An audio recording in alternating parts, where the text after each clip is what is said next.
La entrevista del Telematutino 11, gente importante, a tratar temas importantes, nos acompaña el licenciado Jesús Geraldo Martínez. Él es economista, fue gerente de la Superintendencia de Bancos, es asesor empresarial y nos agrada mucho poder compartir con él hoy temas de mucho interés para todos ustedes. Buenos días, Jesús Geraldo. Buenos días, señor Ramón Núñez Ramírez, muchas gracias. Siempre para mí es un placer y un honor acompañarle y venir en este prestigioso programa. Gracias. Jesús Geraldo y yo compartimos mucho, porque yo fui miembro de la Junta Monetaria, Jesús Geraldo era gerente, y un gerente activo. Por eso, yo sé que tú tuviste una activa participación, valga la redundancia, porque dije activo dos veces, en todo lo que fue la Ley de Desarrollo Hipotecario y Fideicomiso, que fue una labor conjunta de la Superintendencia, del ABA, del Banco Central, del sector privado, en fin, y es una gran ley que contempló por primera vez la figura del fideicomiso privado, porque el público lo menciona. Sí.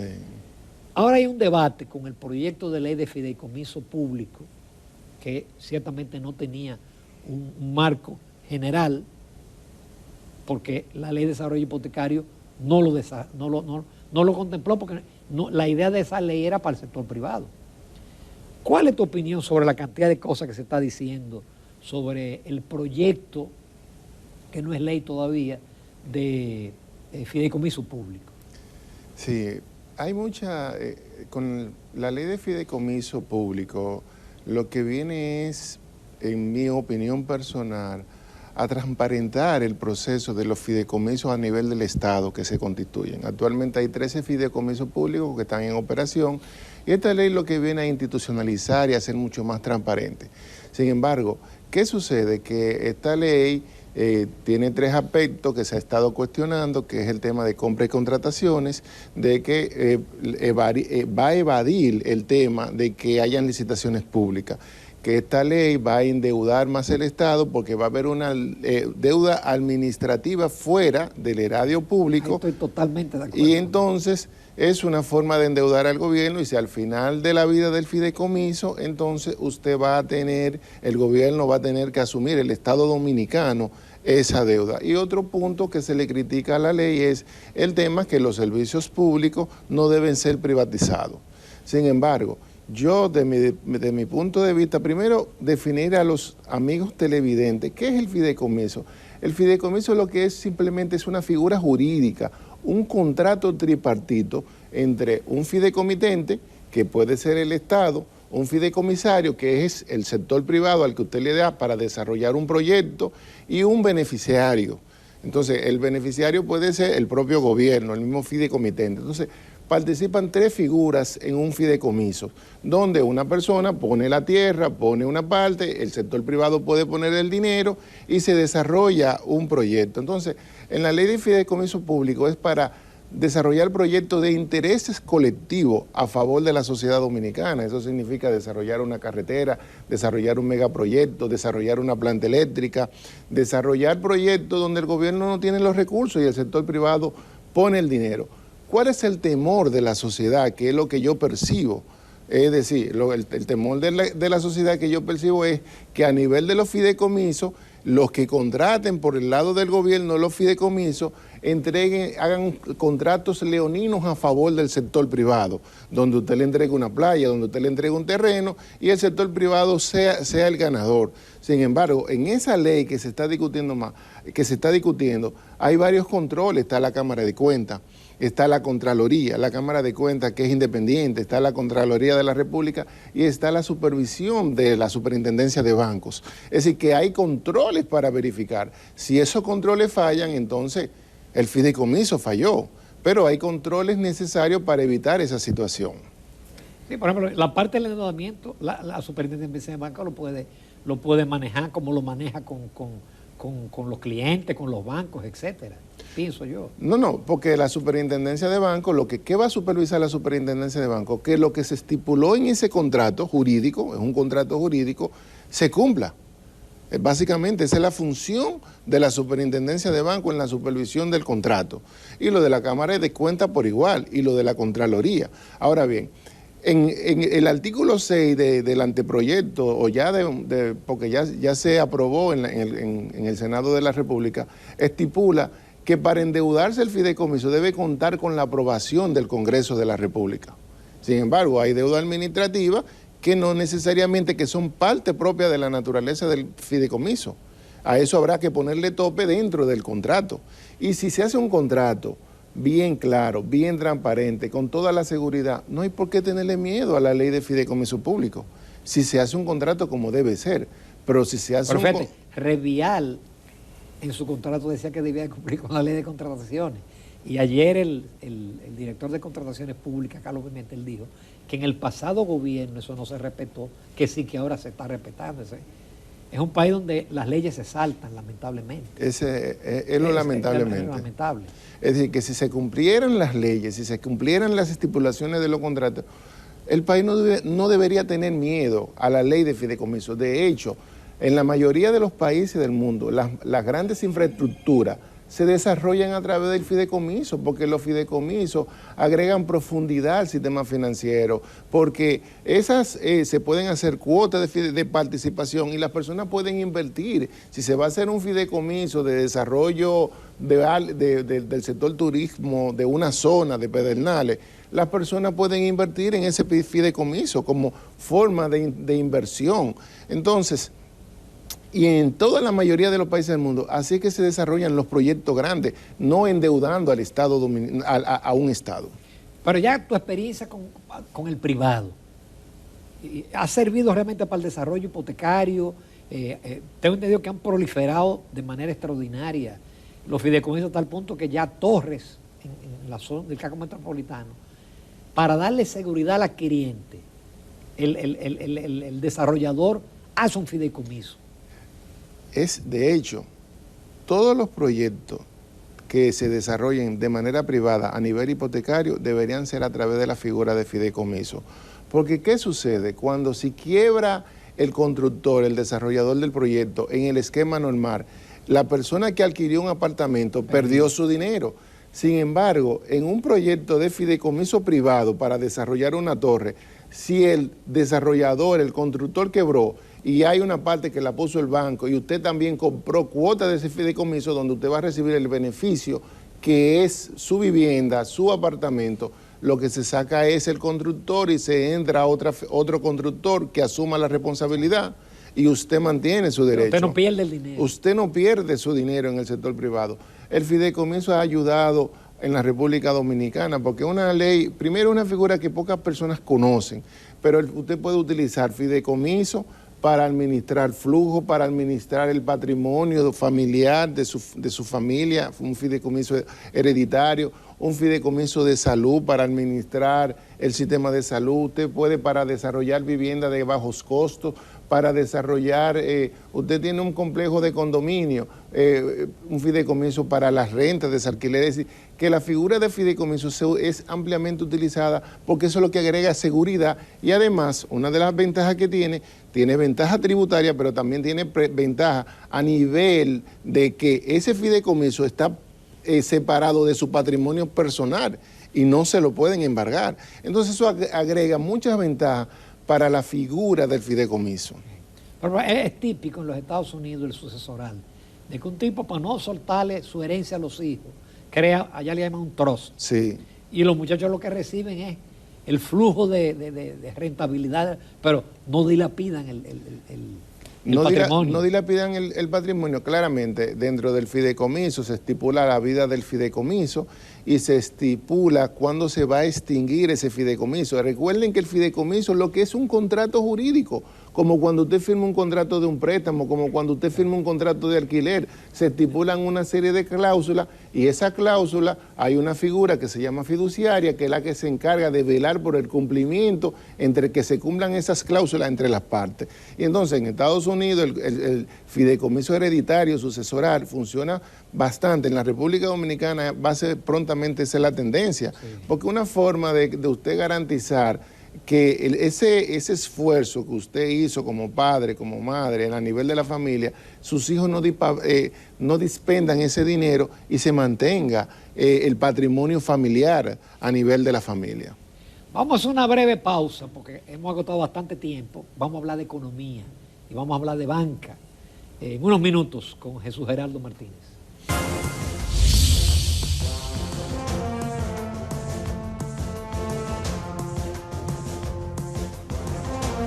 Continuamos la entrevista con el licenciado Jesús Geraldo Martínez, economista, ex gerente de la Superintendencia de Bancos.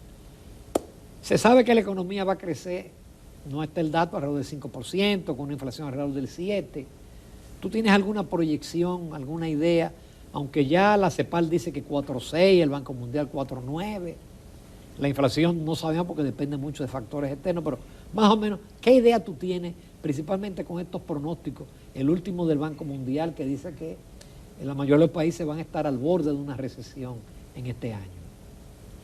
Sí, claramente, como ya todos sabemos, la economía en el año 2022, la economía dominicana le fue muy bien, es decir, va a terminar creciendo en torno al 5.1, 5.2, 5%, una inflación cercana a un 7%, el tipo de cambio, aunque se ha depreciado un poquito, también se ha manejado dentro de los rangos considerables. La remesa, el sector turismo, 8.000 millones, las exportaciones, 14.000 millones de dólares, la remesa, 10.000 millones, todo eso ha permitido una mayor estabilidad económica y estabilidad cambiaria en el país. Sectores como el turismo creciendo. Sin embargo, hay un escenario sombrío que puede poner a la República Dominicana en que esas proyecciones para el 2023, este año, ese crecimiento que hemos tenido se desacelere. ¿Por qué? Porque hay tres economías que se están desacelerando, las economías principales de Estados Unidos, China y Europa. Sin embargo, en Estados Unidos el empleo sigue siendo fuerte, se siguen creando empleo. La economía, hoy a las 8:30 de hora de Estados Unidos, van a dar el dato de la inflación. ¿Y qué esperan los analistas de Bloomberg y de las principales calificadoras de riesgo? Que la inflación en Estados Unidos sea de apenas de 0.3 o negativa. Eso significa que los bancos centrales, como ya hicieron en diciembre, empiecen a desacelerar su política agresiva de aumento de tasas de interés de política monetaria y eso le dé un respiro a la economía. No ahora en el primer trimestre, pero a partir del segundo trimestre del año. Ciertamente, y como vienen los números de la economía dominicana, si uno revisa mes por mes el IMAE, el indicador de actividad mensual de la economía, la economía dominicana se viene desacelerando y ya la política monetaria del Banco Central está influyendo en el crédito, a nivel por lo menos en el crédito comercial. Si uno observa la gráfica, uno ve cómo se ha desacelerado el crédito que va destinado a los sectores productivos y el crédito que está destinado al sector vivienda. Se ha ido desacelerando y es posible que en el primer trimestre del 2023 la República Dominicana tenga un menor crecimiento. Pero si esas políticas agresivas de política monetaria, de expansión, de restrictiva, se desaceleran y eso combinado que los factores geopolíticos de Rusia se mantengan y el petróleo se siga manteniendo como está, alrededor del 74, 76 el barril, los precios de los fletes han bajado de 15.000 alrededor de 3.500. Prepandemia, los precios de la materia, de las principales materias primas, de los granos, también han bajado. Entonces, los factores externos que estaban agregando presión a la inflación a nivel mundial están estables, entonces no hay por qué seguir apretando la política monetaria. Yo creo que eso le va a dar un respiro a los bancos centrales de mantener y hasta de ir reconsiderando ya a partir del tercer trimestre una disminución de su política monetaria. Eso le va a dar un respiro. Por lo tanto, no creo que nosotros como República Dominicana, que ha mostrado una economía resiliente, que tiene turismo, que tiene exportaciones, que tiene minería, que tiene remesa, que tiene muchas formas de salir adelante, pueda entrar en una recesión. Quizá el crecimiento en vez de un 5.1, un 5%, puede ser un 4.7, un 4.8, que no lo va a sentir la población. Eso, pero sí, como se da el pronóstico del Banco Mundial que los Estados Unidos va a crecer 0.5%. Es decir, no tendremos menos turistas, porque este año, por ejemplo, las remesas van a ser 500 millones de dólares menos que el año pasado. Entonces, vamos a tener un crecimiento de la remesa, del turismo, de la inversión extranjera. Sí. Es decir, de todos los factores que te contribuyen a un crecimiento del PIB. Claro, primero con la remesa hay que tener en cuenta que En Estados Unidos, en el año 2020 y en el 2021, el gobierno de Estados Unidos apoyó a la mayoría de las familias de Estados Unidos. Más de $1 trillón de dólares le dieron a la gente, dinero le llegaba a la gente. Entonces ese dinero ya no entró. Sin embargo, si uno compara la remesa pre-pandemia, son 800 millones de dólares promedio que está llegando a la República Dominicana de los dominicanos de fuera.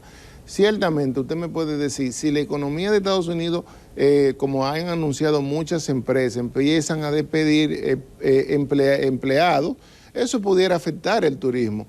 Sin embargo, ¿qué es lo que vemos? Que cada día República Dominicana tiene un seguro más diversificado de diferentes países. Tenemos turismo de Chile, tenemos turismo de Argentina, tenemos turismo de Sudamérica, tenemos turismo de Canadá, tenemos turismo de... Entonces hay un rebalanceo. Ahí lo que las personas del Ministerio de Turismo deberán seguir empeñándose en promocionar a la República Dominicana para mantener. Ahora mismo tenemos alrededor de 5.8 millones de turistas que están llegando, que llegaron en el año 2022. Y si eso se mantiene, entendemos nosotros que no debe haber una preocupación. Lo que no se puede quedar es esas instituciones en sus laureles dormidos, porque si se quedan dormidos, se los llevan los turistas para otros países. Sin embargo, mi perspectiva, entiendo yo, que el turismo no necesariamente va a ser impactado ante una recesión que no podemos decir recesión, podemos decir una desaceleración, porque no se sabe todavía si va a haber recesión. De hecho, Estados Unidos entró en una recesión técnica y cuando salieron los pronósticos de las estimaciones del crecimiento del tercer trimestre fue de 2.1%.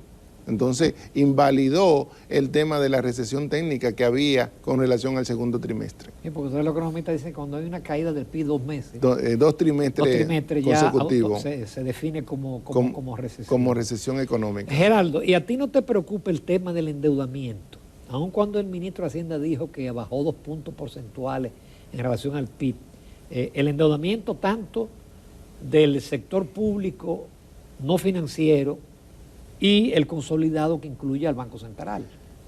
Bueno, el endeudamiento debe ser la principal preocupación de todos los economistas y del Estado y del gobierno a nivel de la República Dominicana. Yo vi la declaración del ministro de Hacienda, fueron sacadas de contexto, porque él simplemente dijo que el endeudamiento a nivel con relación al Producto Interno Bruto, lo que produce la economía dominicana en un periodo, con relación al 2020 había bajado de un 61% a un 59% y de un 46% a un 43% a nivel del sector no financiero, es decir, la deuda pública. Y que esa deuda, como estaban creciendo los ingresos, es decir, lo que produce, podía ser sostenible en el corto plazo, como así se señala en el artículo 4 en el artículo 4 del Fondo Monetario, en la carta de la revisión de la economía anual que hace el Fondo Monetario a cada uno de los países de sus economías. Entonces, sin embargo, ¿qué le faltó decir al titular del Ministerio de Hacienda? Que no obstante, a pesar de que con relación al Producto Interno Bruto había caído la deuda y que eso puede darle sostenibilidad en el corto plazo, el país durante este periodo gubernamental se ha endeudado en 13.500 millones. Es decir, la deuda pública ha crecido alrededor de casi 60.000 millones de dólares. Y entonces va a crecer otros 6.000 millones porque con la aprobación a nivel del Congreso del presupuesto y luego de esta ley de emisiones de bonos soberanos, ya sean local o internacional, por 363.000 millones de pesos, equivalente a 6.600 millones de dólares, pongas que el neto pueden ser 3.500 millones más, en el 2023 la deuda pública va a seguir creciendo. ¿Cuáles son las preocupaciones? Si hay una recesión, como usted señala, y hay un impacto en el crecimiento interno del Producto Interno Bruto de la República Dominicana y los ingresos fiscales se caen, entonces, ¿cómo se va a pagar esa deuda? Si se desacelera la economía dominicana y el gobierno no tiene los ingresos estimados, ¿cómo va a ser? Va a ser emitiendo más deuda o haciendo una reforma fiscal que entendemos que en el 2024 gane quien gane o si se quedan los que están, va a ser necesario hacer una reforma fiscal porque el endeudamiento cada día es mayor. Es decir, si yo decía, en estos primeros 26 meses, 28 meses del gobierno, básicamente la deuda que se ha tomado es básicamente la que se tomó en los últimos 8 años. 3.000. Es mucho dinero. Entonces eso es una preocupación, sobre todo en un gobierno que ha tenido buena eficiencia a nivel de los ingresos tributarios que se perciben por aduana y se perciben por impuestos internos. Solamente aduana el año pasado recaudó casi 100.000 millones de pesos más. Entonces, uno se pregunta, ¿es necesario tanto endeudamiento? Esa es la pregunta que debe hacerse los economistas del gobierno. Y la pregunta también que debe hacerse el gobierno es la calidad de ese endeudamiento. ¿Para qué nos estamos endeudando? Porque la deuda en sí, si usted lo está invirtiendo en un proyecto de desarrollo, no son malos si tienen un retorno positivo. Pero si usted tiene un retorno que es negativo, es decir, que la rentabilidad de esa deuda, donde usted lo va a invertir, simplemente gasto corriente y no se va a ver, eso es perjudicial tanto para el gobierno, para el país, como para cada uno de los dominicanos. Y en el 23 es muy difícil. Los gobiernos tienen que hacer todo lo que van a hacer los 2 primeros años. Así es. Porque ya el tercer año es un año electoral donde políticamente no es factible. Incluso, por ejemplo, se ha quedado en el aire el tema de la capitalización del Banco Central y la deuda sigue creciendo. Bueno, ahí hay 5.000 millones que ha crecido y sigue creciendo esa deuda y eventualmente los gobiernos, el Estado deberán cumplir o revisar esa ley de capitalización del Banco Central para hacerle frente a esa deuda que se generó producto de la quiebra bancaria del 2004. Porque ese dinero salió de ahí. Eran comenzó ahí. Comenzó ahí. Entonces, ya ahí hay 17.000 millones de dólares que le pesan a nivel de la economía. Y entonces ahora en la última subasta fue al 15%. Claro, 15.5% para ser exacto. Eso es fuerte. Ahí es lo que las personas deben aprovechar esa ventaja y invertir en esos títulos y mantener un 15%, porque si a mediados de año 2023 las tasas empiecen a bajar, usted no va a ver una tasa para invertir del 15.5%. No, yo recuerdo que llegó un momento que en el segundo piso, en el mercado secundario, estaba a un 6%. Sí.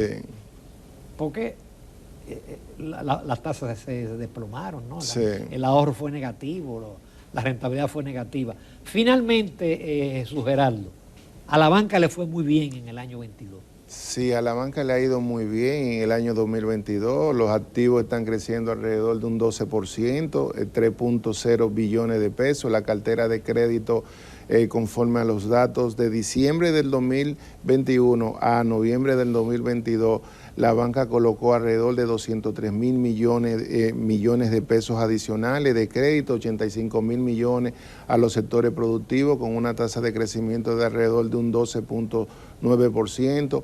El crédito que mayor creció fue el crédito de consumo, alrededor de 80.000 millones. A pesar del aumento de las tasas. A pesar de la tasa de interés, la tasa de interés de la política monetaria, si uno grafica las informaciones, puede visualizar que es a partir de octubre que está sintiéndose el efecto, que es el crédito a los sectores productivos y al crédito de vivienda. Sin embargo, si usted ve el crédito a nivel del consumo, tarjeta de crédito, compra de carro, compra de vacaciones, sigue una línea de 45 grados en el tiempo, es decir, perfecta, es decir, 853.000 créditos nuevos ha colocado la banca de diciembre a noviembre del 2022.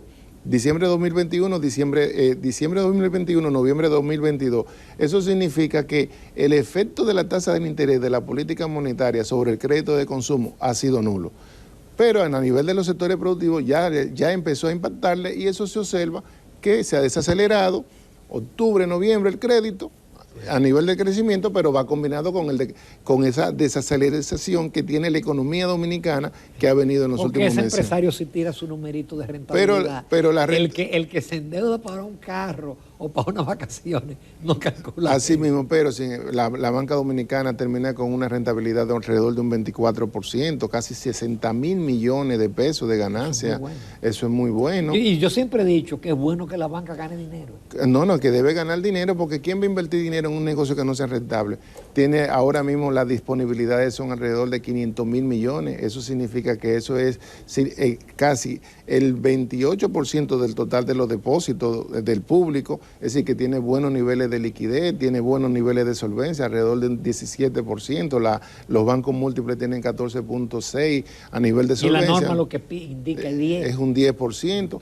De modo de que el sector bancario ha sido de los sectores que ha madurado a nivel y de lo más sólido en la República Dominicana y de lo más rentable y que las personas deben sentirse seguras con el sistema financiero, porque se ha fortalecido tanto en la supervisión como en los temas de regulación. En 2 minutos, Jesús Geraldo, también de la banca, con el tema tecnológico, ¿cuál es el futuro? Porque ya vemos que salió un banco digital. Bueno, el futuro de la banca dominicana, y no solamente de la banca dominicana, sino de la banca mundial, es una banca totalmente digital, donde usted haga todo su proceso a través de su celular, a través de su iPad, a través de su computadora. No solamente salió ese banco digital, que solamente tiene la tarjeta de crédito. Tenemos, y valga la promoción, la publicidad gratis, tenemos a Mío y tenemos a Ville, que no son de los bancos, no están relacionados. Ville es del grupo financiero del BHD, que no es del banco, sino del grupo financiero, y Mío es un producto del banco del Banco de Reserva. ¿Y qué ventaja tiene eso? Los muchachos que no tienen cuenta, ahora mismo con un celular, con su celular y su copia de su cédula, ya se le crean una cuenta y a los 15 días le mandan una tarjeta de débito. Entonces, mi consejo para los bancos pequeños que vayan, y también para el regulador, eso hay que crear las regulaciones, porque no tenemos las regulaciones. Si yo fuera un banco pequeño, yo me estuviera transformando a un banco digital.